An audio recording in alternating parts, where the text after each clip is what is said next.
Bienvenidos Facebook Live, bienvenidos YouTube. Qué lindo tenerlos por acá junto. Acá en este momento tenemos una congregación que se ha estado gozando durante todo este tiempo en un precioso espacio de adoración y alabanza. Así es que hoy tenemos la oportunidad, estaba mencionándole a la iglesia presente que estamos en vivo este sábado. Y mañana tenemos un día domingo de descanso. Entonces tenemos la oportunidad de poder estar acá juntos y poder glorificar al Señor en todo esto. Recuerde que siempre Ministerios Verbo durante este espacio de tiempo estamos haciendo esto. 3 semanas, los días domingos, y la cuarta semana, aunque caigan 5 semanas en el mes, la cuarta semana siempre va a ser sábado por la noche. Entonces, ¿cuántos le dan palmas fuertes al Señor por este sábado precioso? Bien, hoy estoy muy emocionado porque esta es una de las cosas que más me gusta hacer y es enseñar la palabra del Señor. Somos una iglesia que creo que ustedes lo han visto y han estudiado, y si no lo han hecho, pues póngase a hacerlo. Somos una congregación que no nos gusta los sermones light, sino que nos gusta enseñar la palabra pura, la palabra genuina. Y durante todo este espacio de tiempo hemos sido una congregación que ha predicado acerca del Apocalipsis, que ha predicado acerca de que el infierno existe. Hemos hablado acerca de que Dios Padre, Dios Hijo y Dios Espíritu Santo son un solo y mismo Dios. Todo esto nosotros lo hemos estado enseñando, pero ahora el Señor nos está preparando para hacer algo muy, muy especial. ¿Por qué razón? Porque el Señor puso en mi corazón el que pudiéramos aprender en una serie completa, si Dios nos presta vida, porque yo no sé si de repente a la mitad el Señor me va a llevar, pero durante 13 semanas no consecutivas, porque usted sabe que hay personas del equipo del consejo que vienen y predican la palabra acá al púlpito, pero las veces que usted me ve acá en predicación, vamos a estar predicando acerca de la carta a los hebreos. Y usted va a decir, ¿y hay una carta a los hebreos? Es importante que usted sepa que esta carta es una carta muy, muy especial. Yo creo que este estudio va a estar diseñado para todo aquel que está enamorado de Cristo. Los demás, pues si quieren venir, pues vengan, si no, pues mejor no. Así es que va a ser una bendición que podamos estar acá todos los que somos apasionados. A ver, levánteme la mano los que son apasionados. Ahora todos van a levantar la mano. Ok, entonces es importante que entendamos que esta carta tiene ciertas características. ¿Cuántos tienen una Biblia de estudio en su casa? A ver, levánteme la mano. Allá en redes sociales, márqueme cuál tiene en su casa. Si usted tiene una Biblia de referencia, Thompson, o una Biblia Plenitud, ¿cuál tiene usted ahí en su casa que tiene la oportunidad de ver todos los bosquejos antes de leer la Biblia, antes de cada uno de los libros, etcétera? Usted se va a dar cuenta que este libro tiene una super característica. Por eso fue que mencioné, somos apasionados por Cristo, y si lo somos, esta carta nos va a ayudar a estar apasionados más por Él. Porque esta carta tiene una frase que en todo y por todo la vamos a encontrar. Repita junto conmigo: Jesucristo es mejor en todo. Y eso es lo que usted se va a dar cuenta desde el capítulo 1 hasta el capítulo 13 que vamos a estar leyendo. Hoy vamos a desarrollar el capítulo 1, así es que tome sus asientos. Si está allí en redes sociales, vaya a traerse pero voladito una libreta para tomar apuntes. Si usted está aquí hoy, agarre su teléfono y comience a apuntar todo lo que vamos a aprender, porque si de algo le voy a decir es que cuando usted termine de aprender en esta noche, usted se va a dar cuenta que Jesús es superior o Jesús es mejor que toda la creación. ¿Cuántos creen esto? Amén. Voy a darle algunos detalles importantes de la carta. La primera de las cosas es que es reconocida como una de las cartas universales. Es decir, que es una carta que fue leída por la mayor parte de las iglesias fundadas en la iglesia primitiva. Ahora, esta carta es una carta que fue leída en todas las iglesias, pero tiene destinatarios. Esta carta fue escrita al pueblo hebreo. Usted va a decir, bueno, ¿cuáles son los hebreos? Bueno, los hebreos no son todos los judíos. Ya lo he explicado muchas veces. Los hebreos es toda una raza completa. Y esta carta fue escrita a esa raza completa, pero principalmente a los judíos. Bromeábamos hoy mientras estábamos orando, no todos los hebreos son judíos, no todos los árabes son musulmanes, no sé si usted lo sabe, no todos los judíos son creyentes y no todos los que están en la iglesia son salvos. Eso está duro, ¿verdad? Entonces tengamos muy en cuenta todo esto. Esta carta tiene otra característica. Es la que cita el Antiguo Testamento en su mayoría, no en hebreo, sino que la cita directamente del griego y no utiliza una traducción cualquiera, utiliza la traducción de los 70. Para que usted lo sepa, la traducción es la Septuaginta. Entonces es bien interesante para los que son estudiosos. Para los que no, pues de todas maneras ni se van a dar cuenta. Pero en el momento en el que usted viene y lee todas las citas bíblicas que están en hebreos, y usted dice, esta es una cita del Antiguo Testamento, usted viene y trata de leerlo en su Antiguo Testamento y usted va a decir, pero no dice lo mismo. ¿Por qué razón? Porque la carta fue traducida de la Septuaginta, es decir que era una traducción del griego del Antiguo Testamento. No sé si me estoy dando a explicar, pero en el momento en el que usted lee, su Antiguo Testamento es puro hebreo, o sea, en el lenguaje es en el hebreo original, mientras que las citas que fueron colocadas en la carta a los hebreos fueron citas en griego. Es algo muy interesante y eso es algo que usted debe de saberlo para que usted pueda entender la riqueza de lo que vamos a estar estudiando.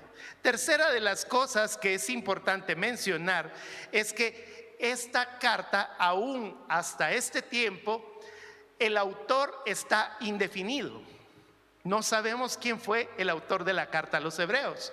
Obviamente tenemos algunos teólogos, en el caso mío, como teólogo graduado, soy una persona que tiene una dirección y creo directamente quién es el autor. Sin embargo, hay personas, hay otros teólogos que coinciden que tal vez la escribió Bernabé, el maestro que de repente guió al apóstol Pablo y después Pablo lo guió a él y todo lo demás. Hay algunos que creen que fue Silas el que lo escribió. Algunos piensan que es un autor desconocido. Pero la mayor parte de todos los que estamos estudiando la carta nos damos cuenta que el autor más probable es el apóstol Pablo. ¿Por qué razón? Porque tiene características de lo que el apóstol Pablo escribía. El acento, la forma en la que escribió, así como la semana pasada estuvimos estudiando acerca de Pedro, en este caso el apóstol Pablo deja como que su firma escrita en muchas de las cosas que de repente él predicaba. Esto es como cuando de repente usted ve acá en el púlpito predicando a Oscar Valerio. Entonces tiene un acento así como que muy especial en el momento en el que Oscar predica. Ahí arriba me está viendo con cara de enojado. O de repente es Osvaldo, de repente es alguno de los invitados. Y de repente cuando usted sabe que me toca a mí, yo bromeaba como una de las hermanas y decía: este es el acento de Ricardo, que cómo se tarda en predicar. Ok, vamos a hablar entonces, a comenzar el estudio. ¿Cuántos están preparados? ¿Se suben a la nave junto conmigo? Agarre la carta. Vaya a su Biblia en cualquiera de sus versiones. Yo voy a utilizar en este momento dos versiones para el estudio. Voy a utilizar la Nueva Versión Internacional y voy a utilizar la Biblia Reina Valera. Obviamente la Reina Valera es para que nosotros tengamos la base oficial. Decía Marco Witt, es la Biblia cristiana. Entonces vamos a tomar los versículos tal como está. Y el punto número 1 que vamos a hablar en estos primeros versículos, usted va a aprender a que Jesús es mejor en la parte de los oficios de ser profeta, es mejor profeta, es mejor sacerdote y es mejor rey. Estas son las primeras 3 cosas que usted va a aprender desde el principio. Leamos juntos. Versículo número 1. Vamos a ir versículo por versículo. Dice: Dios, habiendo hablado muchas veces y de muchas maneras en otro tiempo a los padres por los profetas. Entonces, es el final de una forma de revelación que ocurrió en el Antiguo Testamento y es el inicio de una forma distinta de revelarse de parte de Dios. O sea que Dios se revela a nosotros y se reveló en el Antiguo Testamento de muchas maneras. Dice: Dios, habiendo hablado de muchas veces y de muchas maneras en otro tiempo a los padres por los profetas. O sea que Jesús en este momento comienza a darse a conocer como mayor que los profetas. Porque ahorita vamos a ver el versículo 2 y lo que vamos a comenzar a darnos cuenta es que Jesús está cumpliendo con una función profética. Hemos interpretado de una forma rara la palabra profeta, porque cuando nosotros hablamos de profeta, todos pensamos: es esa persona que nos hace caernos, esa persona que de repente nos va a decir el futuro, algo así como la bola de cristal y toda la cosa. Y esto no es. Solamente tenemos que entender que el profeta, dice la palabra en el original, la palabra profeta es la palabra propete, y la palabra propete es trompeta. Y esto es muy sencillo de explicar, ya lo he explicado muchas veces. Vea lo que le voy a poner en el ejemplo. Los que están ahí en redes sociales, pues lo único que tienen que hacer es trasladarlo a su propio dispositivo electrónico. Yo estoy hablando ahora, en este momento, a través de un micrófono. Mi voz está saliendo. Pero la pregunta que le quiero hacer en este momento a los que están acá es: ¿en dónde está oyendo mi voz? ¿La está oyendo aquí o la está oyendo ahí arriba? Ahí arriba, ¿verdad? Porque allá arriba hay un propete. Y hasta las mismas, los mismos parlantes, cuando nosotros los desarmamos, si usted es bien como minucioso y comienza a tratar de ver cómo funcionan las cosas, los parlantes tienen una trompeta. ¿Por qué? Porque allí se oye la voz de una forma amplificada. Entonces, Dios, habiendo hablado por los profetas, o sea que el Señor habló con su voz, y a los que escuchamos fue a los profetas. ¿Me está comprendiendo esta parte? Entonces, en otro tiempo el Señor estuvo hablando por los profetas. Todos los 39 libros del Antiguo Testamento fueron escritos proféticamente. la inspiración de la palabra revelada, el Señor reveló a hombres tales como nosotros los conocemos. Y en el momento en el que escribieron la palabra del Señor para que nosotros la pudiéramos escuchar. Entonces, en ese tiempo habló a través de ellos. Pero hay un final de la administración de ese tipo de revelación. Verso número 2.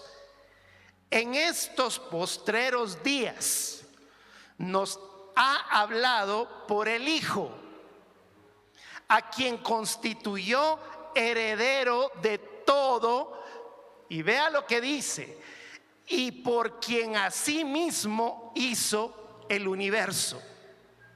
Primero quiero decir estas palabras: hay una mejor revelación a través de la boca y de la palabra que Cristo nos ha dado. O sea que nosotros tenemos ahora la oportunidad de escuchar de una mejor manera la palabra que Dios nos quiere transmitir. ¿Por qué? Porque hasta en este momento lo podemos comprender. Hasta nos está dando la oportunidad de estar dentro de su propia casa. ¿Quién nos está hablando? El Hijo de Papi. O sea que si usted quiere saber la palabra con una mayor certeza, hable directamente con uno de los hijos de Dios. Y específicamente estamos hablando del unigénito Hijo de Dios, que es nuestro Señor. Entonces hay una mejor revelación de parte de Dios a través del ministerio profético de nuestro Señor Jesucristo.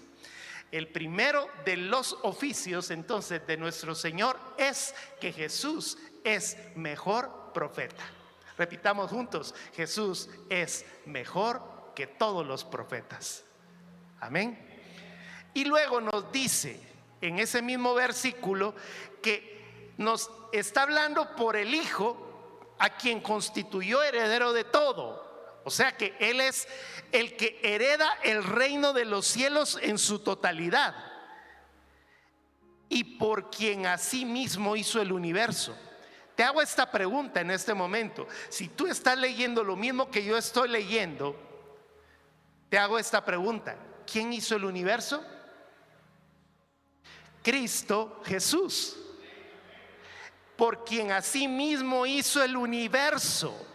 Estamos hablando de que por medio de Él hizo el universo. O sea que cuando nuestro Señor Jesucristo estaba en el principio, y podemos nosotros agarrar esa parte de la Escritura, nos vamos a ir un poquito más adelante a esa parte, pero dice la Escritura que Él estaba en el principio y Él hizo todas las cosas. Entonces, por medio de Él hizo el universo. Verso número 3. El cual, siendo el resplandor de su gloria. ¿Quién es el cual? O sea, Jesús. Jesús es el resplandor de su gloria y la imagen misma de su sustancia, y quien sustenta todas las cosas con la palabra de su poder. Ahí lo voy a dejar, hay una coma allí en ese momento. La imagen misma de su sustancia significa que Jesús es Dios. Y lo digo delante de las cámaras y delante de todo el que quiera decirlo: Jesús es Dios.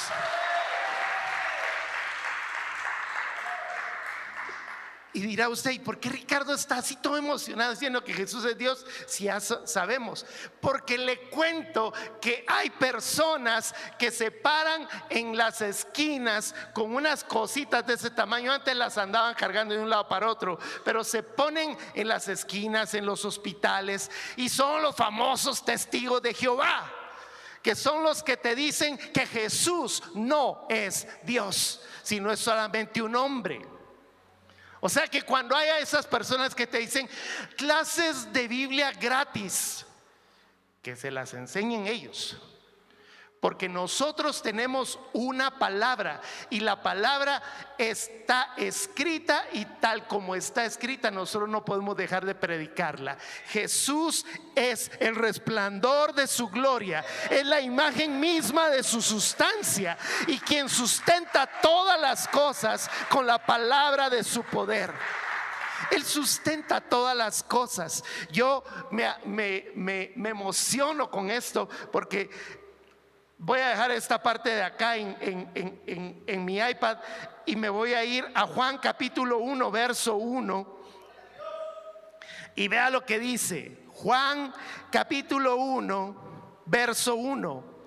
¿Por qué? Porque usted puede comparar estos dos versículos. El cual, siendo el resplandor de su gloria y la imagen misma de su sustancia, y quien sustenta todas las cosas con la palabra de su poder. Si usted se va al original donde dice palabra de su poder, la palabra o sea, la expresión palabra es el término rema. Y cuando nosotros nos vamos a la escritura, dice en Juan capítulo 1, verso 1, en el principio era el verbo. Y la palabra verbo es la palabra logos o la palabra rema. Voy a explicar esto muy rápidamente. Usted puede tener la palabra escrita en su Biblia y tenerla allí durante todos los días en su casa. Yo dije esto hace un poquito de tiempo. Hay personas que agarran y abren la Biblia en el Salmo 23 pensando que lo que está allí escrito les va a cubrir toda su casa. Eso es el logos, es una palabra escrita. Pero Jesús, como diría mi querido Ricardo Arjona, no es solamente sustantivo, es un verbo. ¿Por qué? Porque Jesús es acción, es una palabra viva, es una palabra activa, y el Señor activa esa palabra sobre de nosotros, y nos dice la Escritura que Él sustenta todas las cosas con la palabra de su poder. Y entonces, si yo lo leo en el original, Juan capítulo 1, verso 1 dice: en el principio era la palabra, y la palabra estaba con Dios, y la palabra era Dios. Nada más. Que es que en la Biblia de los Testigos de Jehová te dice: era un Dios. O sea que hay un montón de dioses. Era un Dios. Y la palabra en el original dice: y el verbo era Dios. ¿Y quién es el verbo? Verso 14, Juan 1:14 nos dice: y aquel verbo fue hecho carne y habitó entre nosotros, y vimos su gloria, gloria como la del unigénito del Padre, lleno de gracia y de verdad. En él sustenta todas las cosas. Y quiero que leamos, váyase, yo lo quiero enriquecer, y espero que usted me esté entendiendo. Yo a veces soy muy emotivo en estas cosas porque me emociona la palabra, me llena cuando yo estoy predicándole y le estoy diciendo: hágala viva. Colosenses capítulo 1, versos 15 y 16 nos dice: Él es la imagen del Dios invisible, el primogénito de toda la creación, porque en Él fueron creadas todas las cosas, las que hay en los cielos y las que hay en la tierra, visibles e invisibles, sean tronos, sean dominios, sean principados, sean potestades. Todo fue creado por medio de Él y para Él. ¡Wow! ¿Y sabe por qué voy a hacer este acento principal? Porque es que hay otra secta que dice Iglesia de Jesucristo de los Santos de los Últimos Días. Y tengo que revelarlo de esta forma, perdonen señores doños mormones, pero es que ellos andan con la onda de que Jesús, al igual que los testigos de Jehová, vea, los testigos de Jehová dicen que Jesús es un ángel. ¿Y de dónde sacan esa onda? Ahí va a ver usted. Y los señores mormones dicen que Jesús es hermano de Satanás. Vea lo grueso. Jesús es hermano de Satanás y se pelearon por la tierra y Jesús ganó. Eso es lo que ellos dicen. Pero en el momento en el que nosotros leemos, dice la escritura que Él fue el que hizo todos los dominios, todas las potestades, todos los principados. O sea que ¿quién hizo los ángeles? Jesús. Antes de venir a la tierra, antes de hacerse hombre, Él era el Verbo eterno. Y en el momento en el que Él era y estaba y era Dios, Él creó los cielos, la tierra, los principados, las potestades y todo lo que está. Entonces deben toda la tierra, toda la creación, todo lo que está aquí en la tierra debería de estar adorando al Rey de Reyes y al Señor de Señores. Bueno, si le va a dar palmas, se las va a dar fuertes a Él.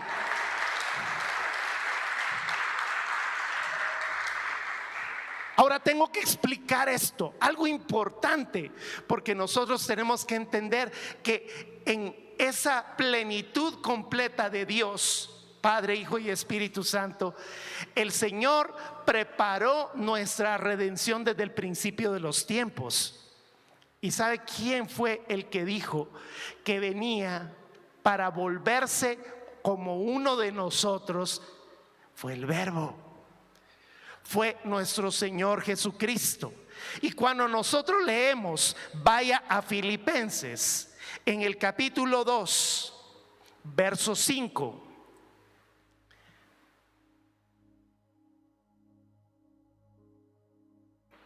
Haya pues en vosotros este sentir. Está leyendo junto conmigo Filipenses 2:5. Haya pues en vosotros este sentir que hubo también en Cristo Jesús. O sea que nos está diciendo que nosotros tenemos que ser siervos. Nosotros tenemos que venir a servir. Nos dice, verso 6, el cual, o sea Jesús, siendo en forma de Dios, no estimó el ser igual a Dios como cosa que aferrarse, sino que se despojó a sí mismo, tomando forma de siervo, hecho semejante a los hombres, y estando en la condición de hombre, se humilló a sí mismo, haciéndose obediente hasta la muerte y muerte de cruz. Por lo cual Dios, tengo que hacer la aclaración, recuerde que el Verbo es Dios, y en el momento en el que viene a la tierra sigue siendo Dios, pero Él se despoja del poder de ser Dios para manifestarse y ser como uno de nosotros. O sea que todo lo que Jesús vino a hacer a esta tierra no lo hizo como Dios, sino que lo hizo como hombre. O sea que Jesús vino acá a la tierra para poder sufrir todo lo que tú y yo estamos sufriendo. Dice la palabra que Jesús fue tentado en todo lo que nosotros estamos siendo tentados, pero no pecó. Entonces Él nos enseña, no porque Él es Dios, sino porque Él fue obediente y afirmó el dominio de Dios sobre de la tierra, siendo un hombre perfecto. Entonces nos dice la Escritura: por lo cual también lo exaltó hasta lo sumo y le dio un nombre que es sobre todo nombre, para que en el nombre de Jesucristo se doble toda rodilla de los que están en los cielos, en la tierra y debajo de la tierra, y toda lengua confesará que Jesucristo es el Señor, para la gloria del Padre. ¿Por qué grita tanto, Ricardo? Porque estoy emocionado, porque le estoy enseñando doctrina, porque sabe que muchos de nosotros nos falta doctrina. Es que vamos a las iglesias y nos gusta que nos enseñen algo bonito, algo suavecito, algo que esté como que bien agradable, y nos vamos a, ay sí, yo soy bendecido, prosperado y en victoria y todo lo demás. Y carecemos en las iglesias cristianas de sana doctrina. Necesitamos doctrina, necesitamos que sepamos quién es el Señor, porque ¿sabe qué es lo que sucede? Una última vez que de repente yo platiqué con alguien y me dijo: vea, estoy recibiendo clases con los testigos de Jehová. ¡Wow! ¿Y por qué estás? Es que viera que los mormones me llegan a lavar los trastos.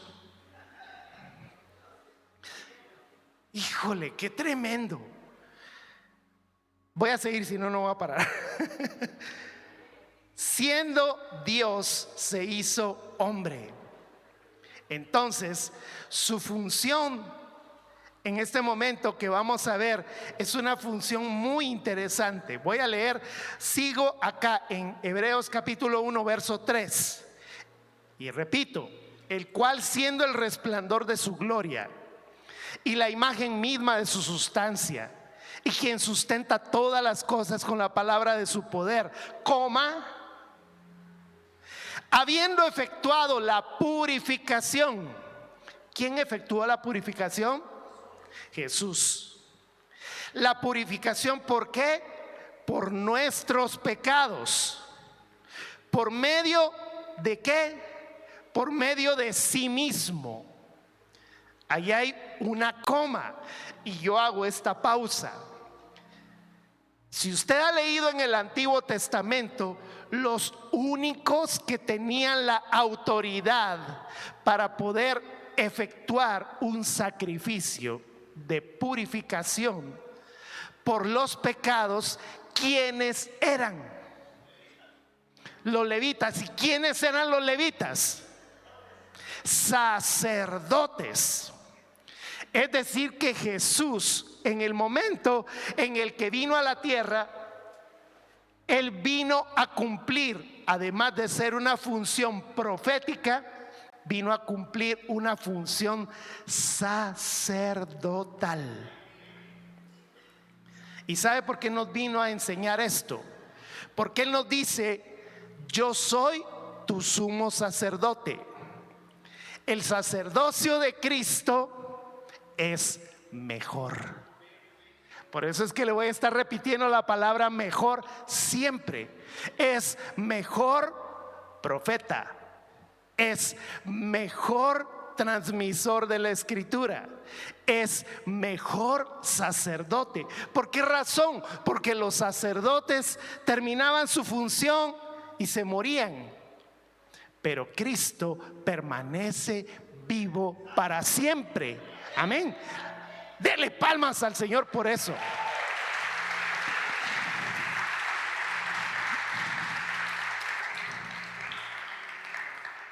Ahora le voy a tener que apretar un poquito al tiempo. El punto número 2 que quiero que usted aprenda hoy, iglesia, si en su Biblia aparece de esta forma, a mí me bendice muchísimo. Pero el verso 4, si yo lo busco en, por ejemplo, Nueva Versión Internacional, me va a poner un título que dice: Jesús no es creado y no es un ángel, es mejor que los ángeles. o Jesús es superior a los ángeles. Ojo a eso. Verso número 4. Hecho tanto superior a los ángeles. Jesús es mayor que los ángeles, es mejor que los ángeles. Cuanto heredó más excelente nombre que ellos.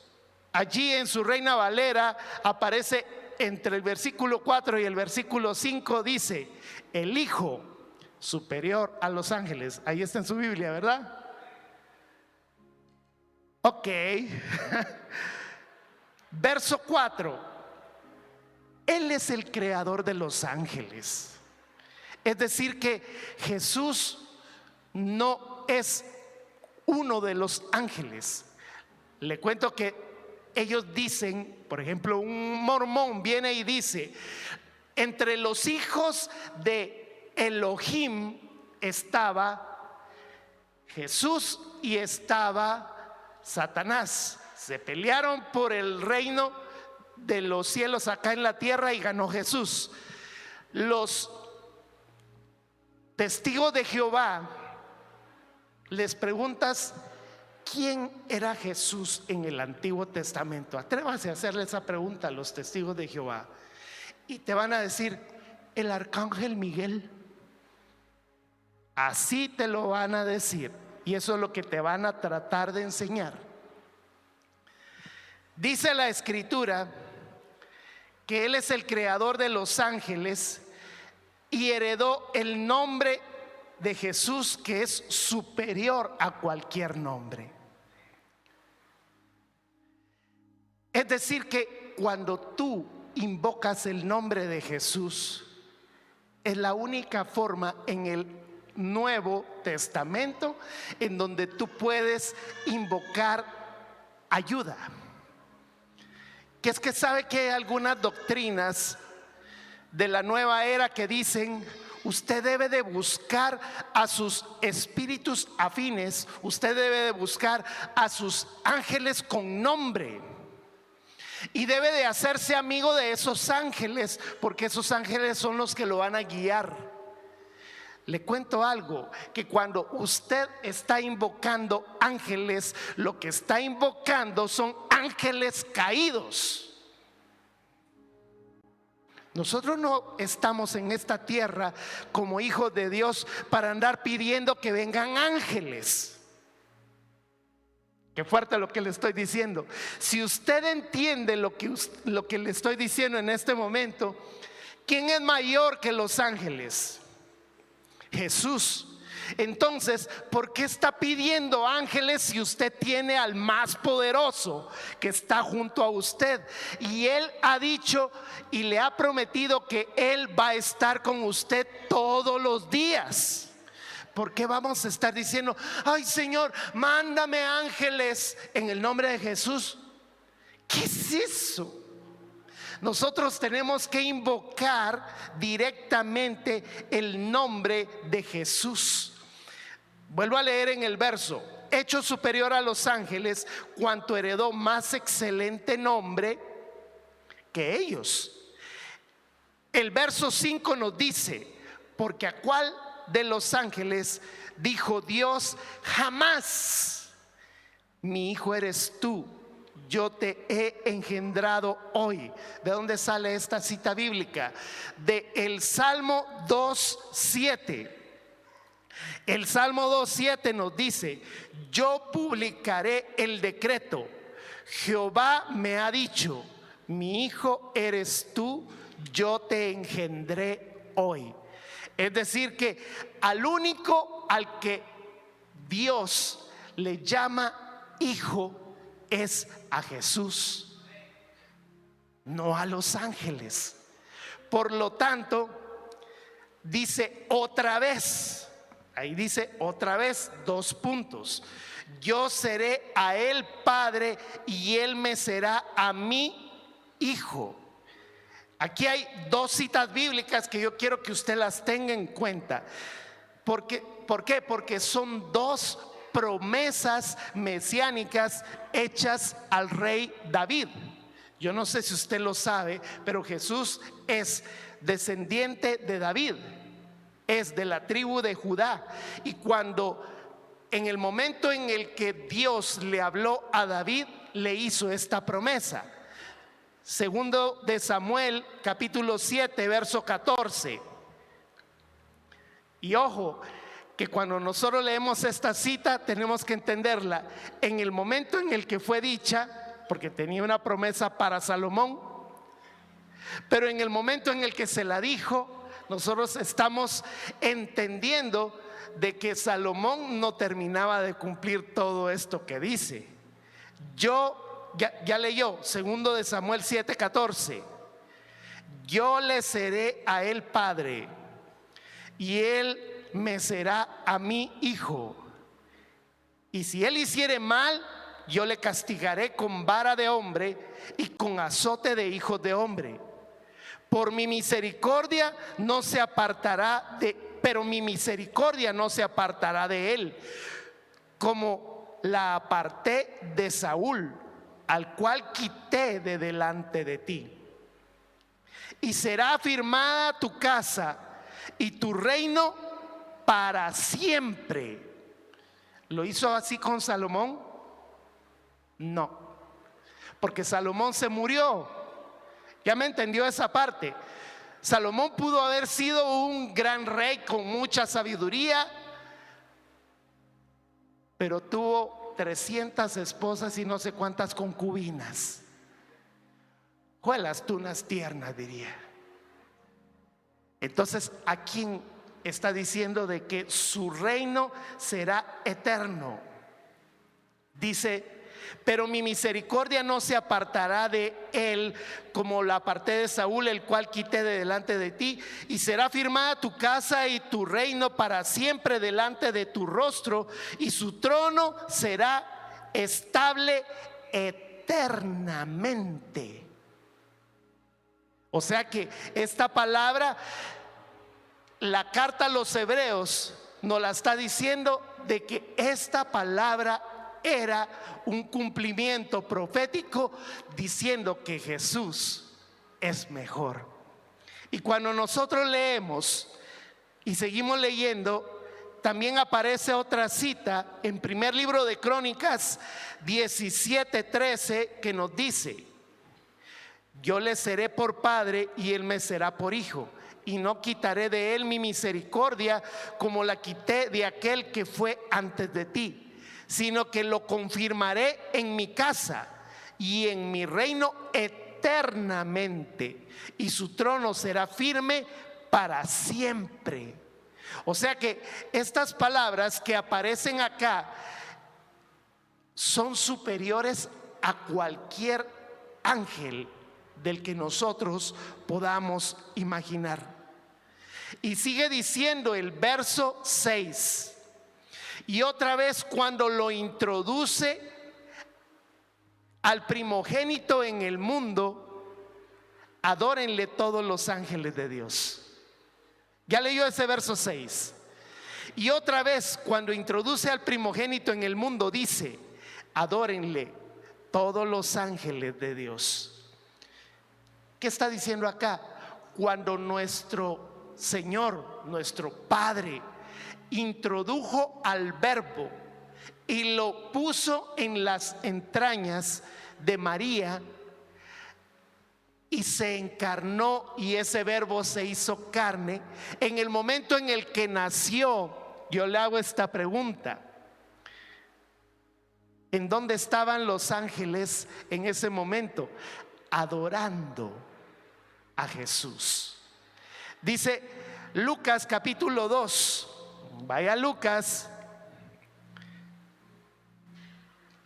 capítulo 2, que se me hizo la Biblia. Lucas capítulo 2, versos 13 y 14 nos dice: y repentinamente apareció con él el ángel y una multitud de las huestes celestiales que alababan a Dios y decían: gloria a Dios en las alturas, y en la tierra paz, buena voluntad para con los hombres. Dios le ordena a los ángeles que adoren al Hijo. Es decir, que cuando nosotros encontramos en todo el Antiguo Testamento esa parte preciosa, y si usted tiene dudas, usted puede seguir leyendo esta parte, pero hay una representación del ángel de Jehová. Ahí es donde los testigos de Jehová se confunden y dicen: ahí está, es que Jesús era un ángel. Pero si Jesús hubiera sido un ángel, dice la Escritura que los ángeles no admiten adoración. Bueno, al menos los ángeles ministradores. Los ángeles caídos andan tratando de que los andes adorando en figuras o en cualquier cosa que se te ocurra. Ojo a esto. Mientras que en el momento en el que se le apareció, voy a poner el ejemplo de Josué. Estaba en medio de la batalla entre Jericó y de repente se le aparece, dice la Escritura, el ángel de Jehová. Y entonces viene él y le hace la pregunta: ¿eres de los de ellos o eres de los nuestros? Y entonces el verbo que estaba allí representado le dice: no soy ni de ellos ni de los tuyos, soy el príncipe de los ejércitos. Wow. Y entonces, ¿sabe qué hace? Wow, qué lindo. ¿Sabe qué hace Josué? Se dobla su rodilla y dice: mi Señor. ¿Y sabe qué le dice el ángel de Jehová en ese momento? O sea, el verbo no encarnado. Le dice: quita las sandalias de tus pies, porque el terreno donde estás santo es.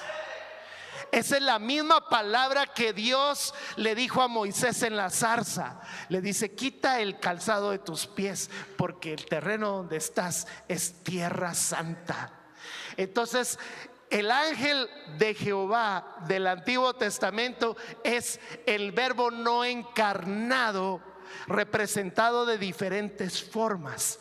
Entonces, ese versículo 6 nos dice: y otra vez, cuando introduce al primogénito en el mundo, adórenlo todos los ángeles de Dios. Y voy a leerle este Salmo 45, versos 6 y 7 nos dice: tu trono, oh Dios, es eterno y para siempre, cetro de justicia es el cetro de tu reino. Y cuando nosotros leemos el verso 5 anteriormente, es David el que le está diciendo: dijo el Señor a mi Señor, Dios. O sea que Dios mismo le llama Dios al verbo, porque son uno mismo. Y cuando nos sigue diciendo el verso 7, ahí vamos para el verso 7, ciertamente de los ángeles dice: el que hace a sus ángeles espíritus y a sus ministros llamas de fuego. Ese verso, llamas de fuego, nos está hablando del Salmo 104, verso 4. Dice el Salmo: el que hace a los vientos sus mensajeros y a las flamas de fuego sus ministros. La palabra ministro no es ni siquiera la palabra Dios. ¿Sabe usted qué quiere decir la palabra ministro? Siervo, esclavo. Es decir, que los ángeles son ministros de Jesús. Son los que sirven a Jesús. No pueden ser mayores que Jesús. Y esto te va a bendecir muchísimo. Te cuento, si no lo sabes, que Don Sata era un ángel caído. Bueno, era un ángel y se convirtió en un ángel caído. Es decir, que Satanás tiene un poder que fue delegado por Dios, pero no es mayor que el de Jesús. O sea que cuando tú invocas el nombre de Jesús y tú estás dando, siempre me gusta decir esto, cuando tú dices Jesús y das un paso hacia adelante, Satanás da dos pasos hacia atrás y dice: este está encomendando a mi Señor, dice. Y aunque le cueste, y viera cómo me ha costado durante esta semana, porque cuando uno predica la palabra del Señor hay ataque, hay ataque.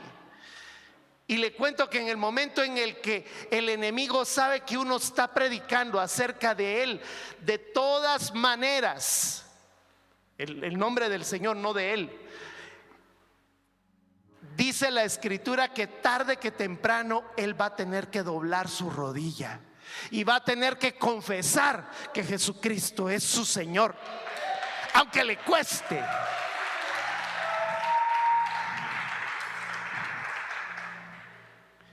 Verso 8: mas del Hijo dice: tu trono, oh Dios, por el siglo del siglo, cetro de equidad es el cetro de tu reino. Y voy a leer de una vez el verso 9.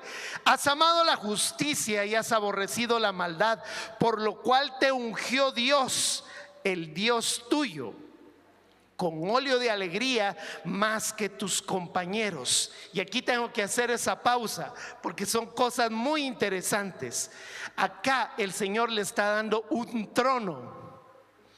Y yo le dije que habían tres funciones: la función de un profeta, la función de un sacerdote y la función de un rey. Es decir, que cuando Jesús cumplió su función de haber hecho el sacrificio por nosotros, porque le cuento que ya la cumplió, Él no la está cumpliendo. Nosotros no podemos mantenernos haciendo un sacrificio continuo. Y aquí tengo que pasar echándole directo, porque la iglesia tradicional dice que hay que celebrar el santo sacrificio de la misa. O sea que cada vez que hay misa se debe de sacrificar a Cristo. Dice la Escritura que Jesús murió una sola vez por nuestros pecados y Él hizo el sacrificio en la cruz y allí se terminó. Y cuando terminó de hacer el sacrificio, dice la Escritura, subió al trono y se sentó a la diestra de Dios Padre y está sentado allí. Y cuando Satanás viene y dice: ahí están esos, el Señor viene y dice: yo ya hice el sacrificio por él. Está limpio, está sano y liberado en el nombre de Jesús. Entonces dice: has amado la justicia y has aborrecido la maldad. Y léalo bien como está. Ahí tiene una coma después de lo que estoy diciendo. Por lo cual te ungió Dios. O sea, no es que Dios lo haya ungido como Dios, sí, pero lo ungió a él, que es Dios. Por lo cual te ungió Dios, el Dios tuyo. Lo repite dos veces. Ya vio ahí en la pantalla, está dos veces la palabra Dios. Por lo cual te ungió Dios. O sea que en el momento en el que se sentó a la diestra, el Señor viene y dice: ya estás de regreso, hijo, sigues siendo Dios. Después de haber efectuado el sacrificio, lo sentó a la diestra y lo ungió con óleo de alegría. Hay una alabanza que hemos dejado de cantar en las iglesias que dice: con óleo de alegría me has ungido, con gozo y alabanza cantaré delante de tu pueblo redimido, la gloria de tu nombre cantaré con el pandero todas las noches sin parar. ¿Se la sabe? Cantando alabanzas al Señor diciendo de su gloria y majestad, Él es el Rey de Israel.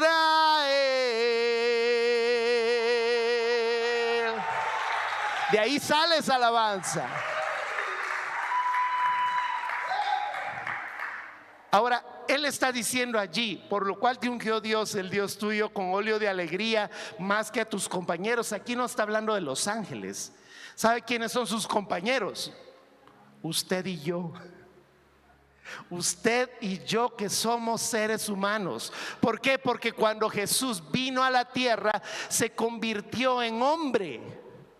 Pero en el momento en el que el Señor oró, le dijo a su Padre: Señor, todos los hijos que me diste no se han escapado, tan solo uno se me fue.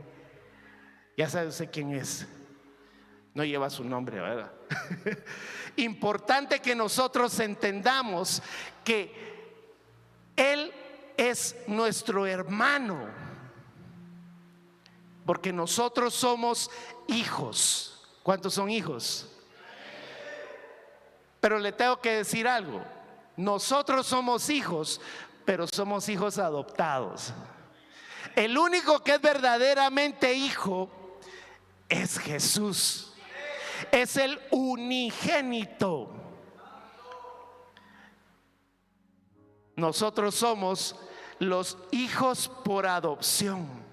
Y ahora voy terminando ya la parte de los versículos, leyendo el verso 10 y 11. Y tú, oh Señor, en el principio fundaste la tierra y los cielos son obra de tus manos. Está hablando de Jesús. No está hablando de el género completo, Padre, Hijo y Espíritu Santo, que estaban allí. Él creó, el Padre creó, el Hijo creó, el Espíritu Santo creó. Dice la Escritura que el Espíritu Santo se movía sobre la faz de las aguas cuando había todo el desorden. Por eso, cuando tú tengas un desorden en tu alimentación, en tu cuerpo, en tu familia, dile: Señor, si tú te moviste en medio del desorden y creaste todo nuevamente, ordéname todo esto en el nombre de Jesús. Y el Señor te va a ordenar todos tus caminos y te va a hacer que todos tus caminos sean guiados a través de su presencia. Y dice: tú, oh Señor, en el principio fundaste la tierra y los cielos son obra de tus manos. Ellos perecerán, mas tú permaneces. ¿Quiénes son ellos? Los ángeles. Y todos ellos se envejecerán como una vestidura. Tengo que decir esta parte. Génesis capítulo 1 verso 1 dice: en el principio creó Dios los cielos y la tierra. Amén. ¿Está despierto? En el principio creó Dios los cielos y la tierra, y la tierra estaba desordenada y vacía. Verso 2. Le hago la pregunta: ¿será que Dios creó todas las cosas desordenadas y vacías? ¿Qué pasó entre el versículo 1 y el versículo 2? El Señor creó los cielos y la tierra y se los colocó a su primera creación. ¿Sabe quién es su primera creación? Los ángeles. ¿Y sabe quiénes habían heredado primero la tierra? Los ángeles. Y en el momento en el que les creó la tierra, ellos estaban algo así, no voy a decir que igual, ¿verdad? Eran algo así como nosotros aquí en la tierra. Pero llegó el momento en el que se hizo el conflicto y Satanás trató de sentarse en el trono de su gracia, y hubo la gran batalla entre los ángeles que estaban a favor del Señor y los ángeles que se convirtieron en los ángeles caídos, y eso provocó todo ese desorden. El Señor juzgó a los ángeles, y a los ángeles caídos los mandó a la tierra, mientras que a los ángeles que fueron en su ministración buenos, están al servicio de Él. Entonces, en el momento en el que Él comenzó la creación, le cuento que Satanás ya estaba ahí. Ya lo leyó, ¿verdad? Usted sabe que en el momento en el que estaba Adán y Eva, ahí andaba Satanás. O sea que ya Satanás ya era Satanás en el momento en el que el hombre estaba acá en la tierra. Entre el versículo 1 y el versículo 2 ocurrió todo ese desmadre, todo ese montón de cosas que sucedieron, y allí el Señor juzgó a los ángeles ministradores y a los ángeles caídos. Si usted pregunta bíblicamente y doctrinalmente, ¿los ángeles caídos se pueden arrepentir? No, porque ya hubo un juicio para ellos. Ellos están allí en el lugar en donde deben de estar, mientras que los ángeles ministradores ya no pueden hacerlo lo malo, porque han sido juzgados. Alguien ha preguntado por ahí, pero es que entonces los ángeles buenos se pueden volver malos. Nada, ya está todo juzgado. Ellos perecerán, mas tú permaneces, y todos ellos serán envejecidos, pero como una vestidura, y como un vestido los envolverá y serán mudados. Pero tú eres el mismo, y tus años no acabarán. Eso es a Jesús. Verso 13: pues ¿a cuál de los ángeles dijo Dios jamás, jamás, siéntate a mi diestra hasta que ponga a tus enemigos por estrado de tus pies? Solo a Jesús, porque Jesús no es un ángel. Satanás se quiso sentar en el trono de Dios, y lo que hizo fue ser destruido, y perdió todo lo que él debió haber tenido. Y verso 14 nos dice: ¿no son todos espíritus ministradores enviados para servicio a favor de los que serán herederos de la salvación? Y con este versículo yo voy a terminar, porque es un versículo que tú debes de entender claramente. Porque hay algunas personas que vienen y dicen: es que, Ricardo, allí en ese versículo dice que ellos son espíritus ministradores de nosotros. ¿Se ha dado cuenta que hay alguien que dice esto por allí? Pero lea bien lo que dice: no son todos espíritus ministradores enviados para servicio a favor de los que serán herederos de la salvación. Yo te hago esta pregunta en este momento: ¿tú vas a ser heredero de la salvación o ya eres heredero de la salvación? Te la voy a volver a preguntar. ¿Tú estás en este momento buscando ser salvo o ya eres salvo? Entonces, los ángeles, para los que ya somos salvos, no son espíritus ministradores, porque para los que ya somos iglesia, hay uno solo para que nosotros podamos ser salvos. Se llama Jesucristo. Ahora, ¿quiénes van a ser salvos? Y tengo que dejárselo bien claro: los primeros que van a ser salvos son Israel, porque en este momento Israel necesita salvación. ¿Por qué razón, Ricardo? Porque los israelitas necesitan reconocer a Jesús como su Mesías. Entonces, mientras ellos en este momento no reconocen a Jesús como su Señor, aún todavía no son herederos de la gracia. La gracia nos viene a través del Espíritu Santo de adopción, que nos ha hecho a nosotros ser sellados. Entonces, los ángeles son espíritus ministradores, punto 1, del pueblo de Israel.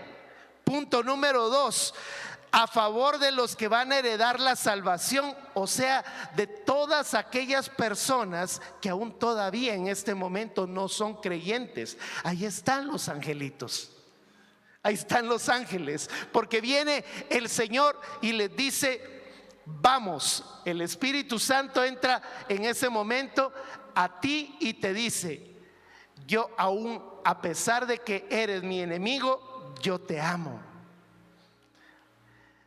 Y esos ángeles están cubriendo todo aquello que está sucediendo alrededor de ellos. Entonces, las personas que aún todavía no son creyentes son personas a las que el Señor dice: envía a esos ángeles. Nosotros, los que ya heredamos, tenemos a Jesús, nosotros tenemos a Dios Espíritu Santo.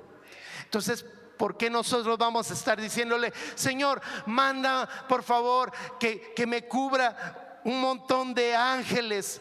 ¿Por qué no, en lugar de pedir que te cubra un montón de ángeles, le dices: Dios Espíritu Santo, con todo tu poder, ven y cúbreme con todo lo que tú tienes? No tienes necesidad de estar pidiendo ángeles, porque el Señor es el que te está dando la oportunidad de tener al mero, al Rey de Reyes, al Señor de Señores. No tienes que estar pidiendo ángeles, ni a sustitutos que son reyes o reinas de los ángeles. El que tenga oídos que oiga. Entonces, esta parte es sumamente importante, y con esta voy terminando ya, porque se me acabaron los versículos, y el siguiente capítulo es el capítulo 2. Y hoy quiero que tú, los que están ahí en redes sociales y los que estamos acá alrededor, entendamos entonces este resumen. ¿Quién es nuestro Señor y Dios? Su nombre: Jesús, Yeshua. 2, Él es nuestro sumo sacerdote. Él es el sacerdote que hizo el sacrificio por nosotros en la cruz, en el Calvario, una sola vez y para siempre. 3, Jesús es mayor que cualquiera de la creación, incluyendo ángeles, principados, potestades y gobernadores. Si tú no tienes a Jesús en tu corazón hoy, si tú estás allá en redes sociales y no tienes a Jesús, o no lo habías entendido así, hoy puedes hacer una oración junto conmigo. Así es que cierra tus ojos. Yo voy a pedir que nadie se me levante en este momento. Y todos los que estamos acá, que somos ya hijos de Dios, orando para que el Señor venga y envíe a su Espíritu Santo de adopción y nos dé la oportunidad de ver a nuevos creyentes. Y si estás allá en redes sociales, haz conmigo esta oración. Señor, yo necesito de ti. Yo necesito a Jesús. Eres el único camino, eres la verdad y eres la vida. Y nadie viene al Padre si no es por ti. Te pido en este momento que tú vengas a mi corazón para que seas mi Señor y mi Salvador. Yo te abro las puertas de mi corazón. Recibo tu sangre como la toda suficiente para el perdón de mis pecados. Y sé que tu muerte y tu resurrección me trajeron vida, y vida en abundancia, vida eterna.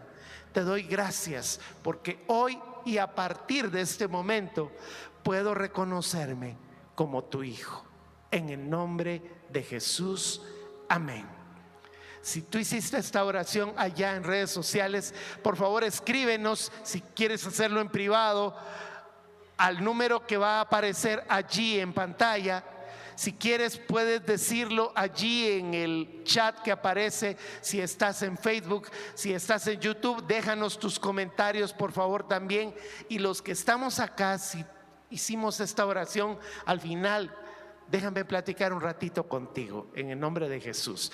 Despedimos redes sociales, los amamos y les mandamos un gran abrazo en el nombre de Jesús. Amén.